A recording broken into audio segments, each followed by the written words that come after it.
But are the Steelers better off today, guys, than they were at the end of the 2021 season? Kyle, love to hear your take on this. Jane, my take is I think you have to say they are better off. There was a time right around 2010 when a young Ben Roethlisberger is still in his prime and they're taking wide receivers out of SMU and he's chucking it all over the field and he's got that cannon. That time was over. And listen, I hate to start the show with this, Emmanuel, especially one of your former teammates. Last year was tough to watch. It was tough to watch.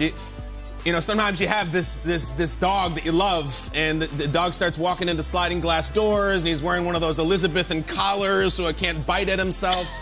It was tough to watch last year, Ben. And the Steelers are there, and they're staring. They're in the playoffs, and he's doing all he can. But, man, there was just nothing downfield. There was nothing in that old Roethlisberger magic that he used to make with you guys for years. So say what you want about Mr. Trubisky, and I know you're going to say a lot. Really athletic, live arm, live legs, young, refreshed, motivated.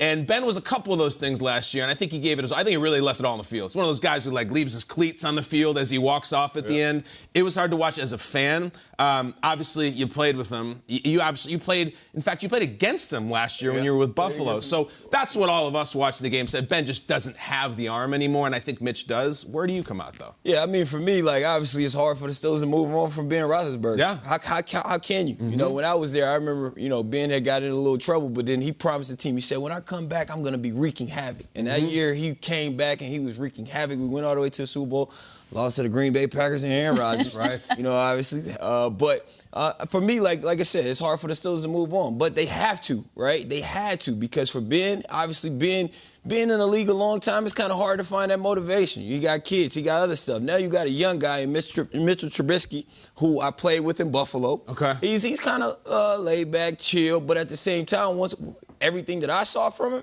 I saw a guy who makes plays, right? And then you talk about a guy who played under Josh Allen. Sometimes it's not so much the physical tools, it's the mental tools, right? And once you have a mentality and once you're able to develop a mentality to be able to play football, I feel like when I was going to the Pro Bowl and when I was going to the Super Bowls, it wasn't quite my physical tools. It was the way that I thought that got me out of games, in and out of games. And so what did Mitchell Trubisky learn from Brian Daboll, from Josh Allen? What can he carry on to the Steelers? How hungry is he from leaving Chicago, going to Buffalo, learning under them, and now having another opportunity to start? So I'm looking forward to seeing what he can do. He's an athletic, like you said, an athletic guy. He can run, he can throw, and I'm looking forward to seeing it. Mike Tomlin, he's like my stepdad. He's always been my stepdad. And when I was there, he was always walking up to me, giving me, hey, he used to call me Prime. Hey, Prime, listening is a habit that you have to learn and you have to focus on every day. Always giving me all kind of gems. So, I'm hoping that the Steelers could, have their guy and Mitch could be that guy. It's one thing for us here, the three of us at the table, to say, all right, well, we think you saw him there every day. Does Trubisky have it? You got to see it every day. We didn't see it last year because he's on the bench and he came in mop-up duty. Emmanuel, you were there during practice. Do you think he's got it where he could be a quarterback in the AFC and win? So for me, and I always say this, you surround guys, you put a guy with guys and let him, and when he was around guys, the end of games when Josh would come out, he would make plays. Right? So for me, that's the only thing that I can go off of. I don't know. That Trubisky from the Chicago Bears, was he around guys? In my opinion, no. Right? So you put him around guys. So it's going to be interesting. Everything that I know about the guy is he produced when we called upon him. So I'm hoping that he does the exact same thing with the Steelers. Yeah, and he's married now. His wife's pregnant. It's like a different version of Mitch Trubisky that we had back in Chicago, where he was a young, wide-eyed guy being thrown into the number 2 media market in the world. I'm curious to see how he handles the Pittsburgh market. But I'm also looking at their offensive coordinator. I don't know if Matt Canada has it. Last year, it was all offseason. We've got Matt Canada as the new GM, the new offensive coordinator. It's such an upgrade from what we had, and the Steelers are going to run different things on offense. And Ben wasn't going to be running the quarterback waggle or was not going to be running the read option. Trubisky potentially can.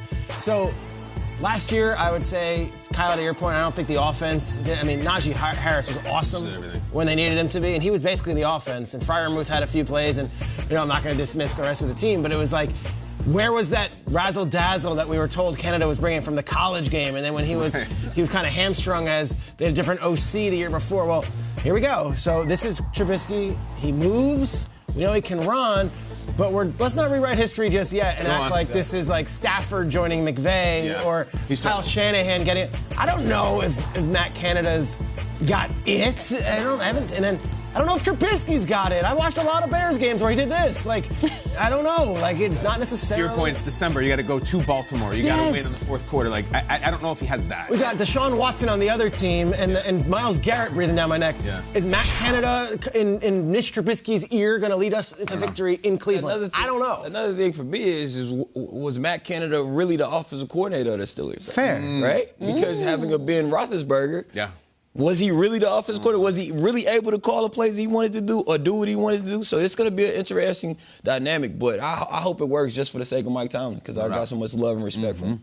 Well, I think you guys are bringing up some of the points that I'm going to bring up here. I think having Mitch Trubisky versus Ben Roethlisberger, it makes him a little bit more pliable, right? When you're working with a younger quarterback who, by the way, has really tried to reestablish himself. I was at Texas Pro Day, I think it was last year, and I ran into his offseason quarterbacks coach, Jeff Christensen, and he was showing me videos, sending me tape, and telling me how he had improved.